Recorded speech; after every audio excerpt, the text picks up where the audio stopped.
Awesome. So to get us started, why don't you tell us your names and where you're from, and I guess just some like introductory stuff. Mhm. All right. My name is Doris Torbert Hutchinson, and I live at 606 Spencer Avenue, Auburn, Alabama. I live in the house that my parents built in 1967. I grew up in the Spencer Line community, and what is your That should be good for now. Tell us your name, sir. Okay, my name is Cary Torbert Jr. Live at 131 Coachman Drive in Auburn. Have lived here over 75 years. Was the first black deputy hired in Lee County in 1971.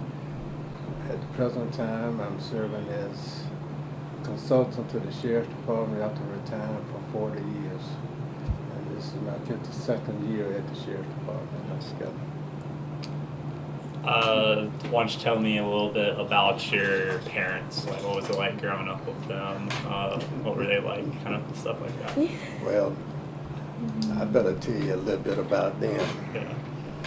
My daddy was one of those kind that was mild-mannered, believed in education. I served in World War II, came out as a tech corporal in 1945. Him and my mother were married in 1946. Her name is Effie Torbert, who was the disciplinary of the family, as I would say. Yes. My sister probably can tell you more about my mother than I can, because Mama was the type of person that demanded that you do your best at all times. And she wanted you to be a part of something and not just sit around and be a spectator. I remember growing up in the church. She was very religious. And at one point, I was superintendent of Sunday school. I had this impediment of speech that when I got to a word like and it, I just got stuck. Mm-hmm. And I tried my best to get away from doing that, but she wouldn't have it. She made me go up there in front of the Sunday school every Sunday along with Mr. Claxton board, and I had to perform things like that. Mama worked as a domestic for years, but Mama always wanted to do more in life. Mm-hmm. When she grew up, she had to walk around about 8 or 9 miles to school every morning, and then come home and pick cotton in the afternoon and do other chores and things like that. So she never did finish. She never did finish school. So they had an adult GED program started at Boykin School over here when we was at school. And she tried to encourage us to do the best we could, so she said she couldn't encourage us unless she decided to do something herself. So she got her GED, and when she got her GED, she started studying to be an LPN. And that's one of the things she always wanted to do, was take care of people. Be quiet, boy.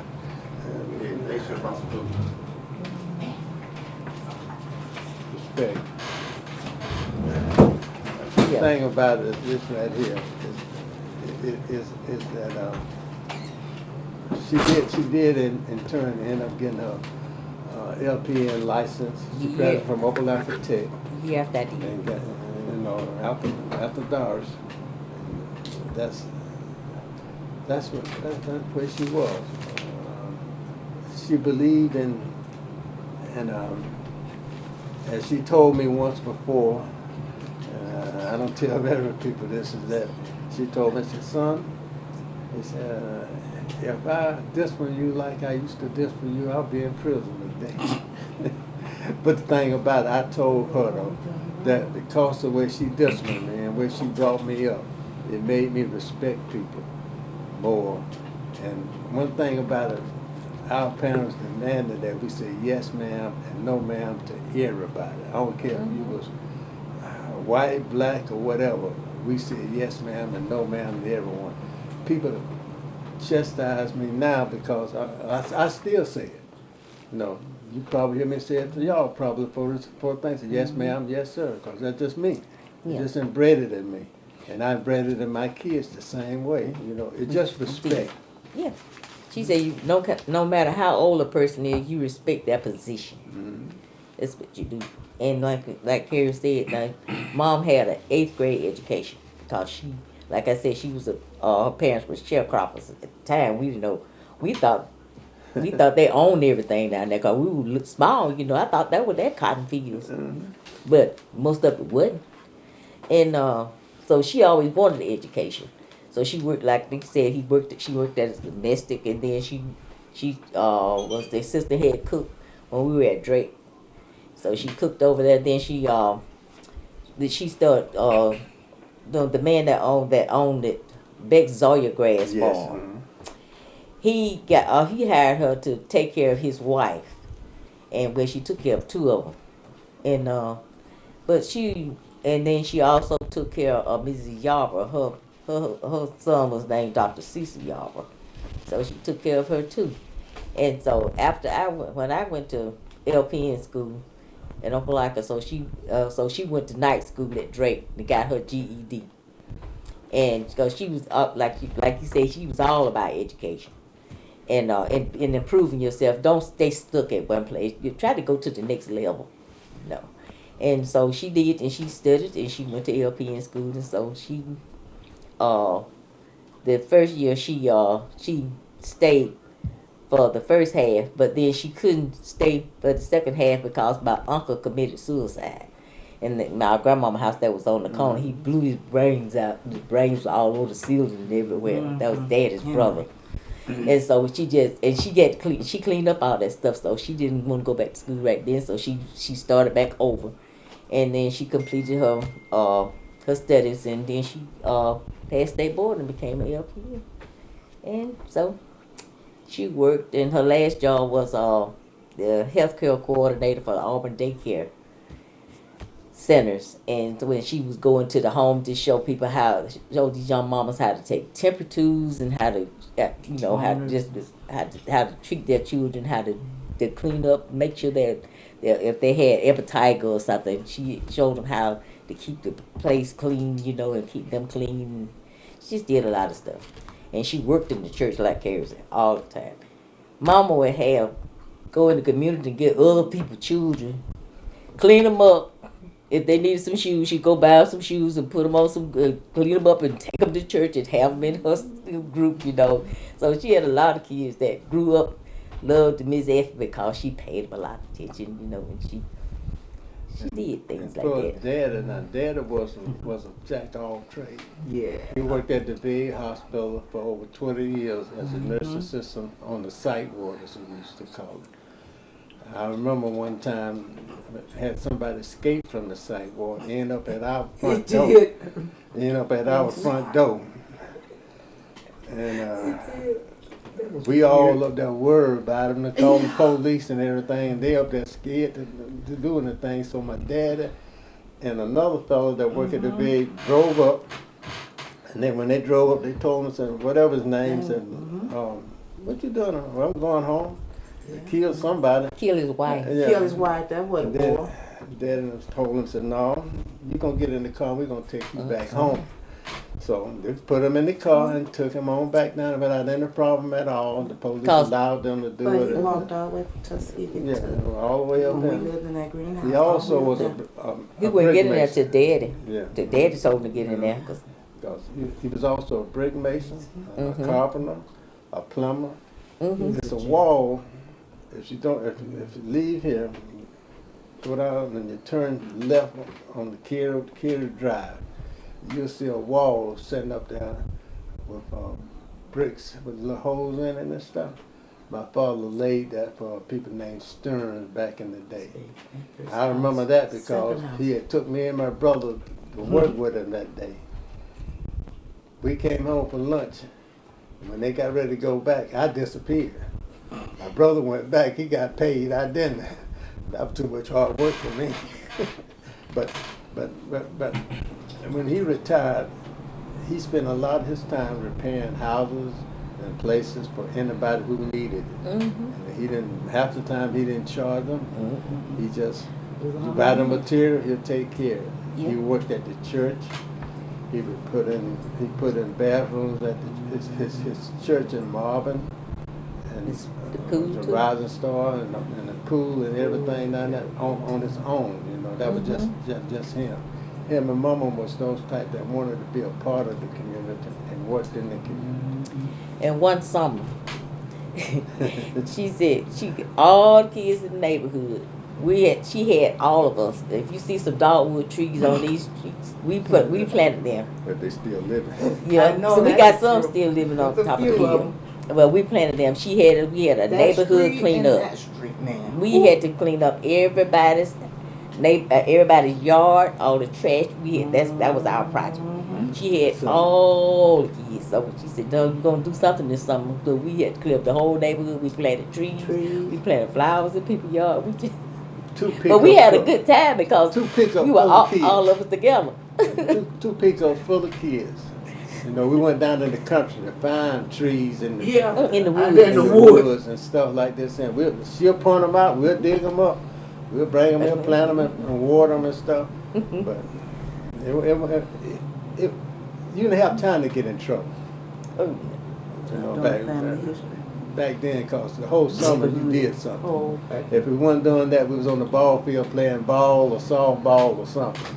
Oh yeah, and made sure that we had our own ball teams, and we had people that was standing there where the Great House is now, and their mama was real funny like. But she had some sons, and so Daddy went up there and told the lady to let them play on the ball team, and one said right today, he's 70 years old. He said, "I was so glad when Mr. Cary came up there and talked to our mom, and I think he got a scholarship, a baseball scholarship to college, because he was able to play." Where'd he go? If you can remember. I can't remember. They were involved with everybody's children, so everybody on here trusted them, you know. And if you was a girl, and if it's dark, and if we went to the wreck, they were right behind you, gonna make sure that everybody got in their house. And you remember they say when the street light come on, you better be in that yard. You better be home. Oh yeah. So the community y'all grew up in was pretty closely knit. Yes. Yeah, everybody knew everybody. The ladies had a social club. It was. Even the kids had a social club. Yeah, because they had us give one. Matter of fact, we had to get dressed and go. Had to put on suits, and the girls had to put on dresses just alike. Oh yeah. Because I used to thread the needle. And you know, just go back to a little bit earlier times. My grandmother, who lived in the house up there, right? They had some little old ladies in the community. And they used to sit on the front porch up there and tell some of the wildest stories. And we used to be sitting around there listening. You know, everything that they did. And I remember one time Mama told us to go to bed. And we hard-headed. We just sitting up there listening to them. You know. And then next thing I know, here come a ball of fire coming around the side of the house. And somebody hollered, "The devil's after you." You talking about somebody scared of the devil back in the day? Talking about somebody hollering, "Mr. Devil, don't get me." And we went to bed that night. But they used to sit around and make quilts. Yeah. Matter of fact, I still have the frame in storage now that my grandmother and them had. You know how it really is. They used to sit in a room on the side over there and just quilt. Two on this side, two on this side, two on this side, and we just be listening to them, you know, and just make homemade quilts. But anyway, so every household had all quilts. those trees out there. She made preserve, apple jelly, plum jelly. Remember? We had a tree right there. Apple tree. Would you guys like to introduce yourselves for the recording real quick, so we can get your names? Oh, on that'd it? be nice. Yeah. Yes, you got the recorder on. Well, I'm Gwen Tinsley. Well, Gwen Torbert Tinsley. I'm the youngest of the four kids of F and Cary Torbert. Thank you. I'm Bene Howard Torbert, and I'm the wife of Cary Torbert Jr. Did you grow up in Auburn as well? Oh yes, I grew up on the other side of town. Pitt Street at, you know where that at? I grew up on that side of town. With most of my ancestors. Does your family go back in Auburn pretty far too? My family was the first black people here. Oh, wow. Harbor. We were the Harbor family. We were the first people landed here from South Carolina. On what's the big gray house is over there on the Barley Street? The Baptist Hill. Yeah. Baptist Hill. Baptist Hill. And it Mhm. was some of my ancestors that made the old Ebenezer church over there. Mm-hmm. They made that.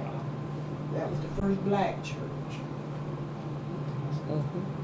So, go ahead. Yeah, excuse me. Bene has a cousin that got the whole History just history. about it. Dr. Terrence Bickerstaff, you ever heard of him?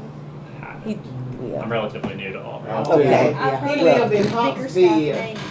He lived in Huntsville. He come here a lot of times and do the history thing. Yeah. Plenty of people. He doing it for our Juneteenth celebrations that Uh-huh. that we've been having. So he come and he'll Cool. relate all this history. He was able to go pull up marriage license on some of them, birth certificates and stuff. And he's a Bickerstaff. He told how some of them couldn't pronounce the name, so some of them are Bickerstaff and some of them are Bickerstaff. That is true. Because they couldn't pronounce. That's how the census people put it down. It's just like in our family. I have some aunts that spell their name T-O-L. And I have majority of my grandmama and my granddaddy spelled theirs T-O-R, but matter of fact, Somewhere. his oldest son spelled it T-O-L, and all his kids and stuff spelled it T-O-L. You know, it's just the way things were back in the day and stuff like that. So going back to kind of the community y'all grew up in, what role did church play? Like, did y'all go to church a lot? What Yes. church? We had no choice. No I was church. finna say, church was Every the main Sunday, thing. every Sunday, Yes. I'll put it this way. If you wanted to see a group of young black males on Sunday, just get on Donahue Drive and watch them go to White Street, On the White Street. because every boy over here used to get on the line and head down that way. We used to have around about 20 boys, and at Sunday school every Sunday. And we participated, did everything. We had Sunday school, we had stayed at church, then we had BTU in the afternoon. So we tried to play baseball in between church and BTU, because we don't have to go to BTU, even though we may not play but 5 minutes of baseball. But That was Baptist Training Union. That's what Yeah. BTU Yeah, stands I for. bet you wonder what is Baptist BTU? Training Union. Baptist, but then revivals. You had to go sit on the morning bench. If you if you hadn't joined the church the yet, first at bench. the first bench up there in front of the pastor, The where they sinners. did all the hot pooping and hollering, and oh boy, I used to try to board that thing, Well, I will say one because thing. you had to testify sing, back though. in the day. You had some If good you joined the singing during church, that time. if you joined the church, you had to do a testimony. And I was trying to figure out what kind of testimony I was gonna give, because I hadn't seen the Lord as Me either. I just made up something.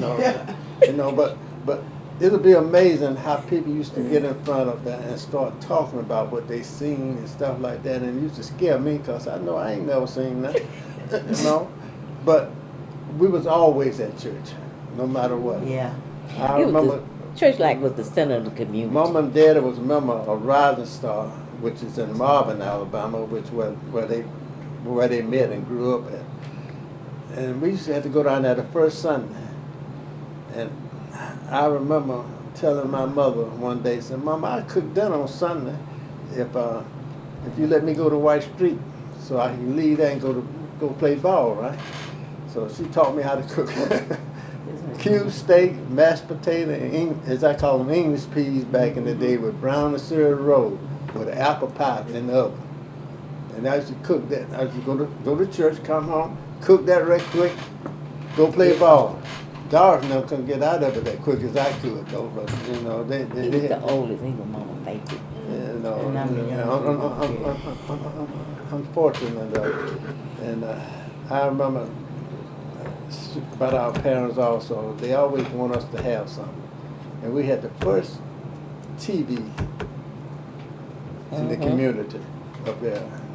The first television was bought back in 1950, 53, 54. And as they tell me today, they still remind me that I used to rule the TV because they had to watch Gunsmoke all the time. That's why we're into Western now. You Because know, we they grew had up to with watch all the Western, how to do it. You know, y'all don't know nothing about it. Western, how to do it, and this type of stuff. They have a program called How to Do It, and that came on. And in the morning time was a little clown that had a kid show and stuff. But we used to enjoy those type things, you know, sit right down. Matter of fact, kids used to come over one night a week. Mama and them let all the kids come over. We'd sit there and watch Westerns for about 2 hours. Then they'd go back home. You know, things like that. And then everybody else started picking up after that. Had a fellow named Johnny Brown used to repair them all the time. Let me be quiet. I talk all the time. Y'all get me to talking. I don't have to be The quiet. only way you could go, you had to be sick. That was the only way you could miss church. I know that. Oh, yeah. What was the name of y'all's church? White Street. White White Street, Street Church. White Street Missionary Baptist Church. Mm-hmm. It's still there, but the white building that we grew up in is gone now. Yeah. She grew up in Ebenezer Missionary Baptist Church, and they had another church over here called Bell Baptist Missionary Baptist Church. Yeah. And they had another one called Zion on Highway 14. That was a Methodist church. And then St. Luke, which is also at the corner of Donahue and Glen Avenue. And then That was the main churches. then they had the one over there on Temple Street, Oh, Lee's Chapel. Lee's Chapel. Those were the church. And then they had another church we used to go to called Ridge Grove Baptist Church, which is located, it used to call Ridge Grove, but they call it Mount Sinai Mount now. Sinai now. It's a Mount Farmville Sinai. community. Okay. Where did y'all go to school growing up? Started off at Borkin. Well, Wait. the kind of training school. The kind of training school was over there on where Martin Luther King Park is now. There used to be a Now I went over there in the 7th grade, but the next year it was torn down, so everybody went to Drake. Because we started at Borkin. Also elementary school. First through the 6th grade was at Borkin. 7th through the 8th grade was at Lee County Training School. And 9th through the 12th was at J.F. Drake. Does anything stick out about the quality of like your elementary, middle schools or whatever? I'll put it this way. We had teachers that cared about you. And they wanted you to succeed. So we got the best education that we could get. Even though we got secondhand books most of the time that were handed down until we got another superintendent in. I can't think of his daughter ended up being Superintendent Teague. Teague came in just before Teague. I forgot who the superintendent was just before Teague. Mr. Guyton was the superintendent when we was in high school. Yeah, then that's when we started getting some new books. But when my first couple of years, I didn't know what a book was. Because the teachers brought everything, the first through the 3rd grade. And then from the 4th grade up, that's when we started picking up books and stuff like that. And then over at Lee County Training School, we had the our fuel was going by coal, and we had 4 buildings that were still wooden buildings behind us that housed some students and stuff like that. And also, that's why the Martin Luther Park thing. And the school shop was located over there when I was in the 7th and 8th grade. But when I got to the 9th grade, they had built a new shop over here at Drake. Because we had, that's why Mr. Robinson used to teach everything from building chairs to welding to planting trees and agricultural stuff and everything. Now, they graduated from Drake High School, but I graduated from Auburn High School. And it's We a had to go different, our senior year, that's Yeah. when that integration. and it's a different between what was going on at Drake and Auburn. But so it's an adjustment in order to function, Yeah. as they say. Because like he was saying, you know, there was time when you didn't have books and stuff like that. You went to Auburn High School, you didn't have no problem getting no books, but you had books, you know. Yeah. So it was a big difference in between now. As Go far our as senior sports, year. Yeah. only sports we had at Drake was basketball and football. Yeah. Auburn High had baseball, everything else, they had it over there, but we didn't have it at our school. Mhm. Oh yeah, that's right. Matter of fact, I was on the basketball team. Doris was a cheerleader. Yeah, I was a head You was a cheerleader. majorette and you was a cheerleader. Yeah. I was a head And my cheerleader for brother, 3 my years. brother played trumpet. Yeah. You know. Now we had one heck of a marching band now. Now I gotta hand it to him, and I know you're recording. I'm bumping in here. Jeff Drake High School had a good marching band, I'll put it and you this way. talking about can step? They knew they stuff. I'll put I it this said, way. All most- Auburn University students came to our To our football game. games. Sometimes Felt you a more little of them hard. students that from Auburn I'm University serious. than it was from our And those community. the thing about it, most of our bandmasters came from Florida A&M or Alabama State, Yeah. and they brought their type music and performing type things from them. Well, our bandmaster used to write his own music. Yeah. So you know, A lot of them but wrote their they own brought music. the precision and stuff Yeah. like that. And Mhm. like my basketball coaches, all of them came from Alabama State. You know, everyone I had came from Alabama State, but that's the way things were. We had chemistry, we had home ec, we had just about a lot of the basic classes that everybody ever had. Algebra 1 and Algebra 2 and geography. And French. Oh yeah.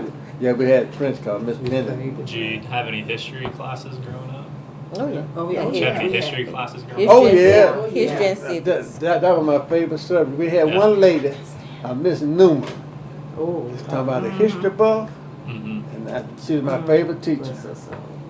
But the thing about it, she knew her history, and I used to say, I loved it for some reason. Only thing I didn't like was civic. Now, I didn't like civic now because civic, it's still today, all I can remember being taught about black history was through our teachers. Because in our civic book, we had everything about the Indians, we had everything about the white settlements and stuff like that, but nothing about The history of history of African American. That's There it. may be one little line in that whole book about the whole thing. And it seems like that's what some people are trying to do now, is fade out Still trying to the black phase it out. history, which is probably, if you look at the history of the United States, we have had a whole lot to do from helping building the White House to other things and stuff, but they don't want other folks to understand that we are part of this history. And that's what upset me more than anything else, you know. Did the community elders or other officials in town try to like teach you guys those sorts of Oh, yeah. lessons, or Oh, yeah. how did they go about that? Just word of Just the mouth. Word of mouth, honey. Just talking, and sitting around the table, telling Yes. things. I learned a lot about my history from my grandmother, sitting around there just talking. That's Junior, it. you know, this and that, like my granddaddy. I didn't know for a long time. He died the year that I was born. But he was what you call a One of the furniture craftsman, maker or something. Yeah, Bum Furniture said he maker. built furniture. furniture maker. Furniture and He stuff. did some of the best furniture makers they That's say what I understand. around here and stuff like that. But you know, things like that. You know, and I had one aunt that ran a dairy farm Yeah. in Marvin. Which is like the Beauregard community. You know, Yeah. She ran a pretty good dairy farm at that. Back in her day, that was pretty good for Matter of fact, her. she had Right, about so- 50 cows that she And used she to sold milk. milk to the Dairyland Farm. What's it? Was it Dairyland Farm? It was Dairyland Farm at the time. Yeah. Yes, Then it turned to something like Barber that. Farm. And then Yeah. a milk company in Opelika. Yeah. You know, and stuff. So they used to come by and pick up the milk and leave her cans and stuff, and she'll milk them and stuff like that. Mhm. So, but And you know, when Dad and them used to do dominoes and stuff, they get to talk, and that's when you hear a lot of stuff from the older people. That's where you learn a lot of stuff, you know, because like he was saying, a lot of time we're not supposed to really be around, but we be around somewhere that we could hear. You know, so you learn a lot from older. and for us recreation, No. we didn't have any recreation really until they built this field over here, where Drake School at now. That our parents went around and collect $500 from each parent throughout this whole town to build a block building. It's no longer there now, but it used to be a block building now. That was a rec center for us. And below it had a basketball court and a tennis court sitting over there by the cemetery. Yeah, it's right across from the school. Yeah. Okay. Yeah. If you look at Well, it's a parking lot now, so if you went that way, see a parking lot. you'll see a It parking used to be a lot. block building. We had two That's where it ping used to pong be tables located. and a jukebox. And after school, we'd go listen to the jukebox and stuff. A guy named Miller You know Music what a Company jukebox used is, to. don't you? Yes. And John Lockhart was the was the person that ran that for years until 1971. And he joined the police And then department. me and him joined the sheriff department. He went to work at Auburn, and I went to work at the sheriff department the same year, because we both were working over there at the time. But you know, and in the ball field is where we spent a lot of our times. You know, we had softball league, we had Yeah. a little league team over there, and then we had what we That's call where our Maine special did line all warriors, that. which were the people in this area of town, had a baseball team. The Quarters, which is over there on Fraser Street, had a baseball team. Summer Hill had a baseball team. The back line, Every they little used to call They it, had their own. had a baseball team. The project had a baseball team. And this And project the older women's had a baseball that's softball. softball team. Had a Which softball. team was the best? Spencer. Summer Hill. Summer Hill. She goes But that that's where way. she But the from. thing about it though, I remember my mother and a Miss Ligon, whose son played on our team, used to sell hot dogs and Kool-Aid on Sundays, on Saturday when we played baseball to raise money to buy us uniforms. And I remember we using those uniforms going to Tuskegee. So Dad had been down there bragging about how good his team was up here and challenged the people in Tuskegee, and they said they had the best. So they had this big elaborate field out there with lights on it and everything. They're like, you know, Way more than we heck of a, you know. So he took us down there. Yeah. He took us down there. He combined all the teams together and got the best players off all the teams and took us down there. We had a fellow by the name of Willie Frank III that was left-handed that could throw a fastball faster than Vital Blue anybody else. And he was around about 18 years old. We went down and they had this superstar called Zeke Moore. As a matter of fact, he had just ran 5 touchdowns against us that year. Yeah. Playing football and stuff and everything else, and shot by 40 points on us playing basketball. So he's supposed to be the superstar. We go down there and Frank struck him out 4 times. You know, we left there with our chest stuck out. Little poor Auburn went to Tuskegee and took care of him. The best thing. That's right. And gave my dad his bragging right at the VA hospital.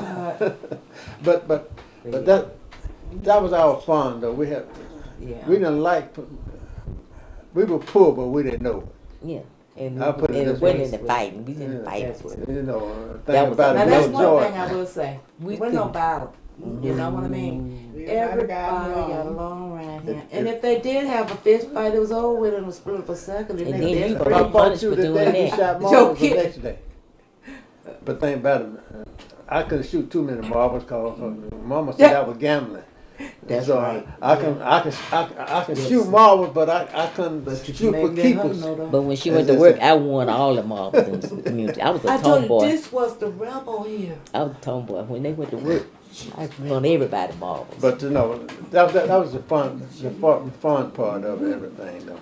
Did you I ever did did you ever get to mean play dogs any always like cats. white teams where the recreation ever No. integrated? No, we didn't. Mm-mm, We great at didn't all. start playing till they integrated the whole system around about around about 75 or somewhere along there. And the one that used to talk about in Ed Hall, Yeah. everybody used to try to draft him to play on that team because he's he gonna hit about 3 or 4 softballs over the fence every year, Yeah, every game. So everybody tried to draft him.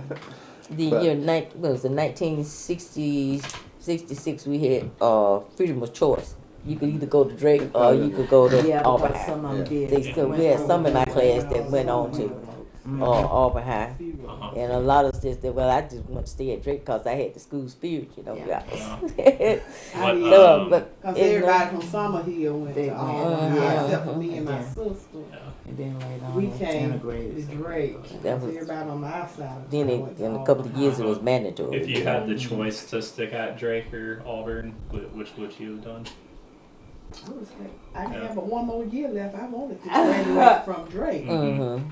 But then Well, we you went to gotta think, Auburn though, High. But then they was Wow. mandatory. We couldn't get in the band or anything. They said we had to try out. The same thing with the football boys. They had, Yeah. we had to try out, and they had already picked everything. There's a lot of politics in there. Yeah, they Oh, had already yes, picked what they was gonna do yes. for that I put it this way: the recreation department at Auburn for years was like whoever coached the team had a son on the team, Sure. and their sons played, but our kids didn't. Our son was a good player, but he was always on the bench most of the time until me and another guy who was we decided we'll coach one day, and we decided we'll put our sons out there. And people didn't like it too much though, but they couldn't do too much about it because we was part of the coaching team. But that's the way. Unfortunately, that's the way Auburn was built around that. You know, if you had money and you was a part of the certain part of the thing, those are the ones That that was it. you know. People. Talking about You know where me. Tuma's Corner at yet? Mhm. That used to be Frazier Park. It used to be owned by blacks. Mhm. That was a park. I don't know. I did not know that. Mm-hmm. Sure. It's in Sam book too. I tell you what. It just If you get a chance, We own most of you downtown do Auburn. You really? and learn a little bit more about the history about Auburn, contact Terrence, Bickerstaff, because he can not only through his family, but he can go through some of the other things that we missed. Yeah, he can tell you when Auburn was Macon County, we was Macon County. Before we became You know, Auburn. Do you Look have at this Lee County. information? Do you have I got it. I don't have it with me now. But, Okay.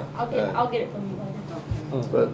But Yeah. you know. I'll give you Go Gabby's ahead, I'm number. sorry. There we go. Y'all get me to talk. I'll give you Gabby's phone number. Oh, then that's she- great. She I can didn't text, see she'll this text y'all it to you. had. Thanks. Oh, okay.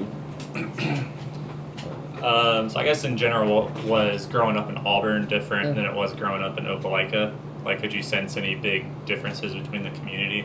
Well, when it came down to the Drake part of it, Opelika was ahead of us for us helping the black community. They had built a nice Drake up there in Opelika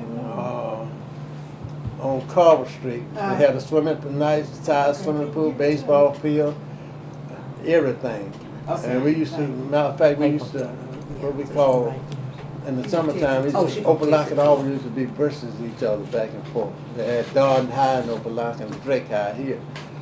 School-wise, they were about the same. Only difference was that Opelika, if you went down 9th Street, it had black-owned businesses and a black doctor. They had a black doctor, they had a black dentist, Dr. Clark, Dr. Steele, and Dr. Steele. They Dr. were- Lindsay. Lindsay. They was all black in Opelika. Matter of fact, they got a house on Auburn Street called the Darden House that they do a lot of Events. outreach programs from that was owned by a black doctor and stuff. And right across the street from him used to be Dr. Steele, whose wife taught at our school. And Dr. Clark used to be the dentist, a black dentist, and stuff like that. And the funeral home in Opelika was owned by a black man named Peterson Williams and Thomas Peterson Sr.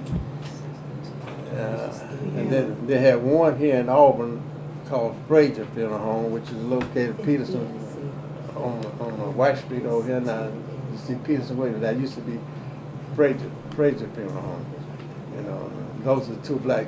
And then they had a third one also named what's the third one that C-Rob and their mama? Ward's Funeral Home. There were 3 funeral homes and stuff like that. But and plus they had a cafe and some other things in Opelika. And they had 3 or 4, as we call them, black businesses, Oaks Cake Corral and the Bill W Club and stuff like that in Opelika. When them Torrance folks had that dairy bar. Yeah, and they had a Dairy Queen in Opelika also, across from the school.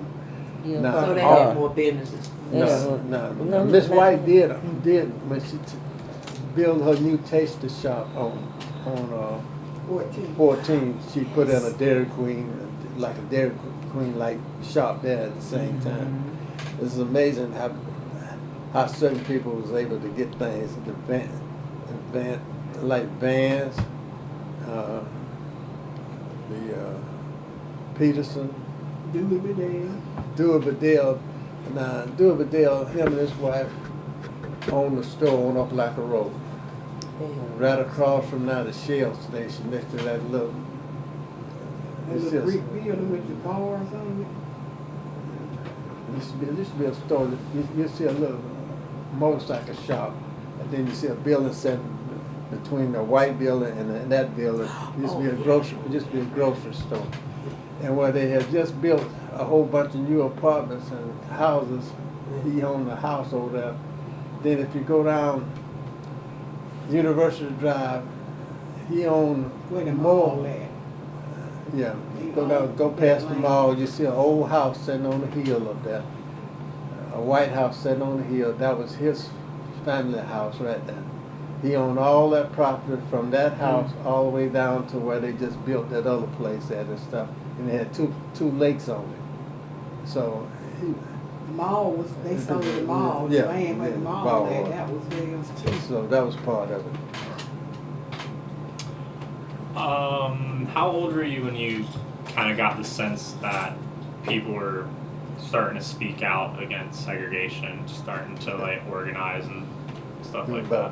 About 13, 14. 14, somewhere. something like that. Yeah. What Yeah. did you guys do anything along those lines of like protest, organization, anything like that? Well, I Auburn know Freedom was the League. rebel. we just started Auburn Freedom League, Yeah. especially after the Birmingham bombing. We was looking at all this stuff. Then down in Montgomery, they had, they were killing people that was trying to go to Selma. Like, this white lady came from, I think Viola Uso. She was the first one that was killed down there. She was from Michigan, and I know she was a mother because she had like 5 children. And at the time when she got killed, my mama was working as the domestic Mr. Blake's second wife, and so she made the comment to Mama that because Mama was saying it's a shame that they killed that lady, because she was just for voter registration, and so Miss Beck number 2 said, well, she should have been at home with her children. She wouldn't have been killed. And Mama got mad. And she said, well, I'm just getting my purse. She said, where you going, Effie? She said, home. And didn't go back. There you go. And Mr. Beck wanted to come back. She said, no, your wife showed me what kind of person she is, so I'm not coming back. And then later, Mama never did get a check. And the lady died. She had Mama her wheel. She left for $2,000. You know, the thing about But it. she was just, I mean, but she believed in something, and if you just did it, she said if she had kept her mouth shut and didn't let me know exactly how she was feeling, I probably would have stayed there. But she said, but she and Mr. Beck stayed friends But until he died. But we did integrate a lot of businesses in Auburn. We Yes. we'll meet at White Street and we'll say, we gonna go ahead on, you're assigned to go to the Cub Cafe, you're assigned to go to the Heart of Auburn, you're assigned to go to this restaurant, you're assigned to go to this restaurant.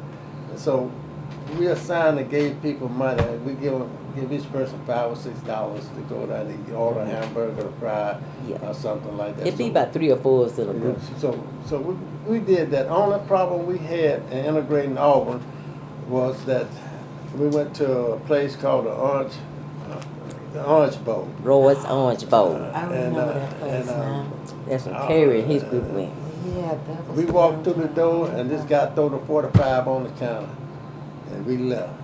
Because we knew exactly what kind of fellow he was. What make it so bad, his restaurant had a back door to the police department. Because the police department was right behind, you know, at a parking deck at 9 downtown Auburn? Not the new one, but the old one. Going across from Auburn Used to be Bank. the city hall, it used to be the courtroom, the police department, the jail, right there. And the fire department and stuff was in front of it. And the police used to come in the back and eat lunch there all the time, but I remember the FBI come by and interviewing me and asking me, you know, what happened. And after that, I think he closed for a while, and that was it. And I asked Cary, I said, since you've been on the sheriff department, did you ever see the man that used to own the Orange Bowl?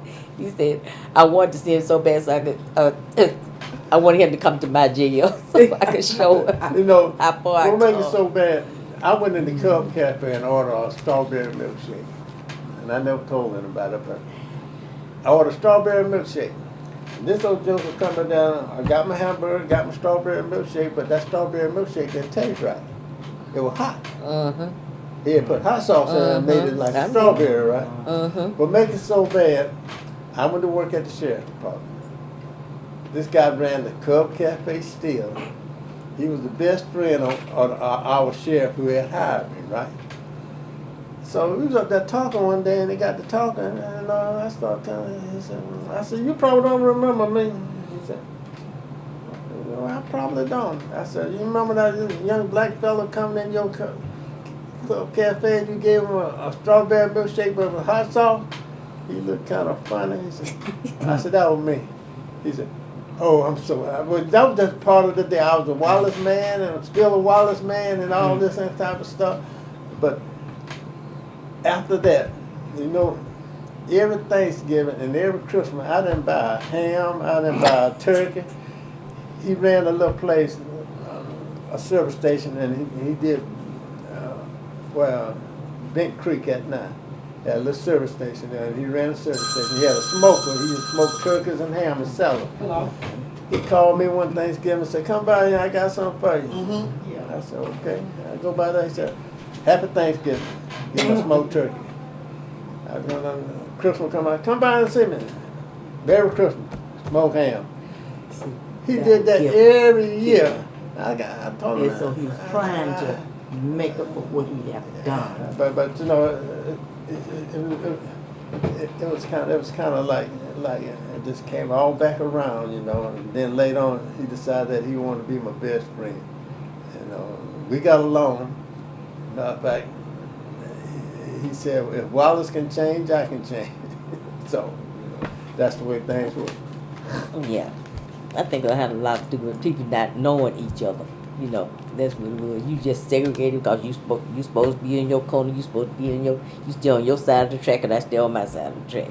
And I think when they really started integrating, people just started getting to knowing each other, and you start looking at people as people, not as color. What the color of their skin is. But you know, And even they had a Dairy Queen on Overlock Highway. And they had, what's that? Oh, yeah. They had a colored sign and a white sign. We refused to go to that colored sign, and so so the lady she got tired of closing the door because she would lose the money. So she had to start serving. But you know, it's funny, man. When I went to work at the sheriff's department, I'd been in Germany all these years and stuff, and I didn't think nothing of it. You know, I thought everything was integrated in Auburn and in Lee County and stuff. The first time I went out on a route, patrolling, and I went up there what we call 29 North, the backwater, up around the backwater area and stuff. We were the only county that sold alcohol, because everything else was dry around us. Everybody came from Chambers, Macon County, and also Tallapoosa County to our county to drink on Friday, Saturday night.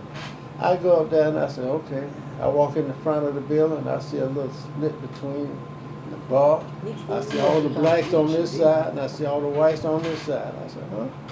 I go to the next one, the same thing. I go to the next one, it's all white. You go to the next one, it's all black. I said, okay. That was like that from 71 to 73.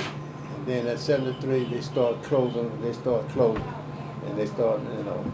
But the first 2 years I worked, they still had those, as they said, black area and the white area up on that end of the county. I remember me and my partner, he said, well, we're gonna eat at Ray's up here. And Ray's had a front and back. And I said, okay, we go eat. That man looked kind of fine when I sat down with him. But he served us though. So I said, all right. And everybody in the back looking over there at me like I wasn't supposed to be sitting over there. That's the way things was.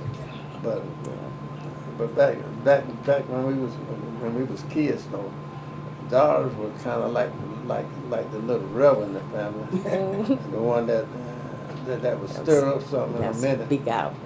You know, I was the quiet one. That's why I was spokesman for the Auburn Freedom League all the time, because I didn't mind speaking. Can you tell us a little more about that? Yes, when we now even our Auburn Freedom League, that's like at Drake, we didn't have bleachers, and we had to use the gym. We had to have lunch. We had to use the lunchroom. We had to have that for the lunchroom too, because we had to have tables and chairs. And then when other teams came to visit us, you know, like playing basketball in the gym, we had to put out chairs. And we had county school in Waukegan down in Salem. They had bleachers, and it was a segregated school too. But so since I was the head cheerleader, so I gathered everybody. We marched to the Board of Education, which is on Dumas Drive now, right below East Stanford School. Mm-hmm. And I had a prepared speech in the superintendent's office was on that street. And so he I guess our principal had called and told him that we were coming. Because he came out there on the porch, and I told him, you know, what a disgrace it was that we didn't even have bleachers, and we supposed to have a fairly new school, and blah, blah, blah. I don't know what all I did say. But I know 2 weeks later, we had some bleachers coming up at Drake. So, I mean, I just didn't mind speaking. Mm-hmm. And because I didn't like the way, I remember when I was young, my grandmama died when I was 10. Our grandma did. Mm-hmm. And she was mulatto, child of the plantation. Mm-hmm. And so she looked like a little white lady. And so we used to walk downtown to catch the bus to go to Opelika. It was the little bus thing was right down there on the what's down in the right below City Hall. The bank at now at the corner of Gate. And so what Road and Gate Street. And so when nobody be on the bus, and he would always say, "How you doing this morning, ain't it?" So I asked her, I said, "Well, Grandma, how you get to be his ain't it?" And she would always say, "Shut up, Gail." I said, "If I ever write a book, name of the book will be Shut Up, Gail. Shut up, Gail." And so then we walk all the way back to the back of the bus. I said, "Why we can't?" I said, "Why we walk all the way back here and all the seats on there?" Shut up, Gail. Never would answer my question. So I said, if I ever write a book, I'm going to name the book Shut Up, Gail. I remember that so well. And then I used to wonder, I said, well, why she got to act like that, Because I wanted to know, what was the difference. I mean, I saw white people and black people, but I still want to know why couldn't we do what they were doing. You got a picture of me and Grandma together. And Grandma I Annie probably was an did. old white woman. I tell you what, if you And ever so- seen me and my grandma together, And you was saying, You what was you like, what this what- white what- woman what- doing what with that doing little with black that child? and me and her used to walk to Opelika. I mean, walk down to the train station, to the bus station, and then walk from the bus station in Opelika to a brother house in Opelika and stuff like that. And people just be looking, I didn't know no different. Me and my little suit just be marching behind grandma. So, you know, it was just strange.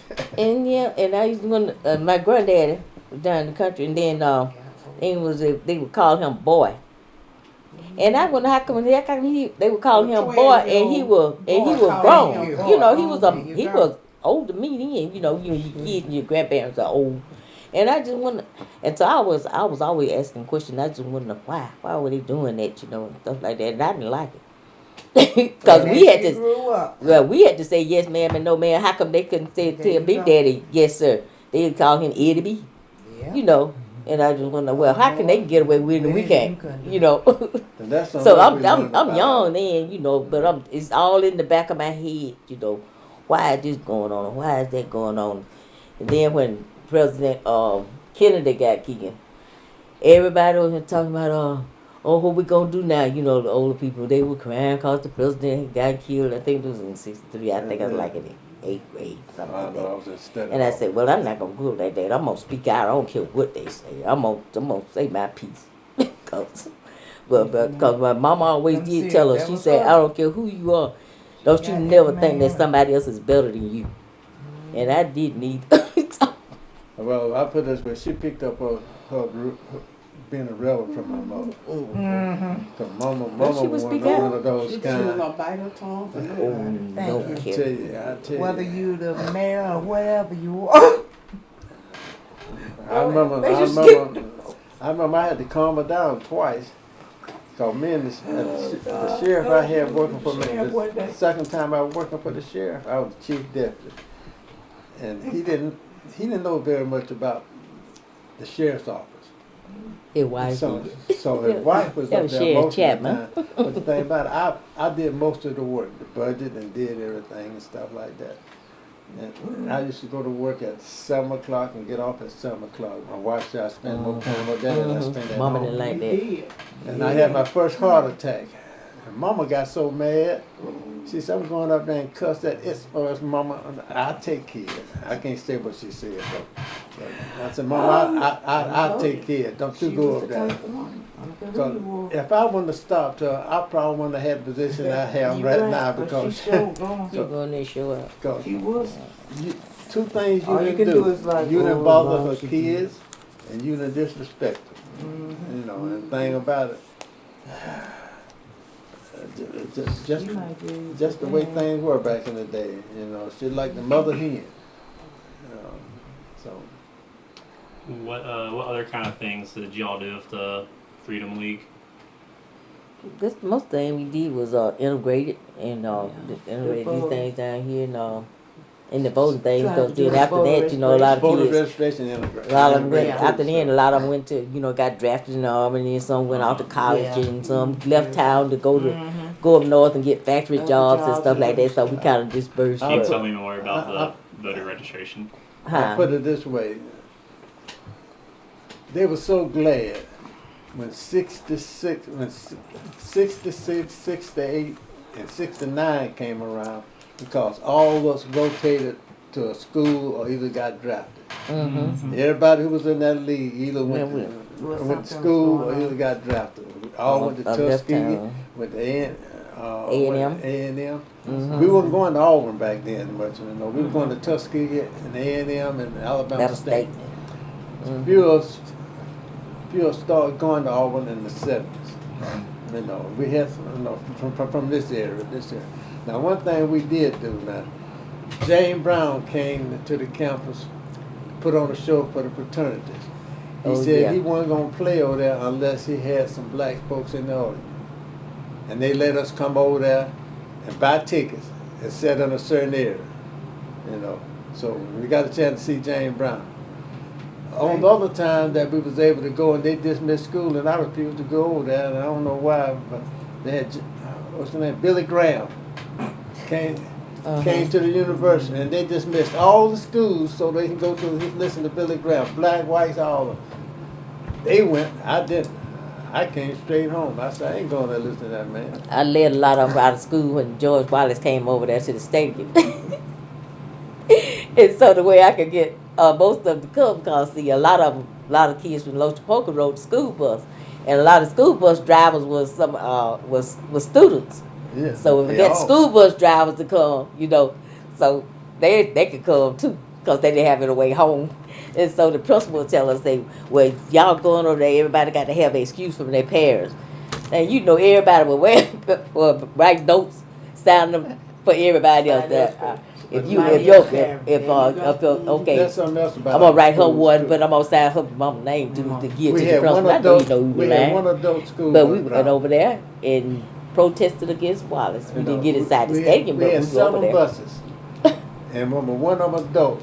No, Mr. What's his name? Blood Blue. That's the only one. We had one man. He drove the new bus every year, and The rest of them were students. they were either They students. got You driving remember they like. had that little corner at Auburn University, the stadium, the wooden bleachers. We had to sit Yeah. on those wooden bleachers. You remember that? Blacks had to sit in one corner. They Mhm. didn't. At They Auburn didn't. They That's what didn't James start Owen letting said when James Owen was the first black player, Yeah. football player, and he was saying that a lot of people was on the wooden bleachers, and he was just proud, to see them over there supporting him Go, at the go. time. Right at the north end zone. That's where they had the wooden bleachers at. Right at that end, right there. And that's where you said that you got a ticket. You paid the same thing, but you sat right there. And stuff like that. But yeah, it was amazing. We didn't start really going to Auburn University for us. This era right here till around about 72, 73, somewhere along there. That's when we started. Now, let's see. When y'all graduated, dog? 6, 7. Well, my brother went to Auburn University. Everybody had to take ROTC. Remember that? And he refused to stand in front of that Confederate flag. And that was when he came out of school. My mama had to go over there. He said, I won't take no picture in front of the Confederate flag. But so our generation just kind of made a stand. We just been gonna sit there. And they knew, most black had to pay That's water. that good. So back in the day, you had to take swimming and pass swimming in order to graduate from Auburn. And I'm one of them kind that's afraid of water. Now this one right here, just like a fish. This one, just like a fish. My brother, just like for me, I'm the only one in the family that learned how to swim. The man threw me in that water, and I was it. But the thing about it, I had been in the military when I started at Auburn, so they let me waiver that part since I've been in the military. I said that. Because a If lot of they hadn't different waived rules. that, with I it. would have still been over there trying to get my degree. That's something. Yeah, you found You it know, very, but very that- Learn how to Look, swim and they stuff. had little things like that They're Yeah, just stumbling keep you blocks. from- That's all. built into the system. Moving out. No, Okay. I probably don't talk too much already, but Okay. I mean, he got a You line had of to take some all the questions, rules. but Yeah. it probably we went through the half of them, have you? Not even that. This is great. It looks like we're about an hour right now, so we can take a little break and regroup. go ahead, I don't care. Matt, one more time.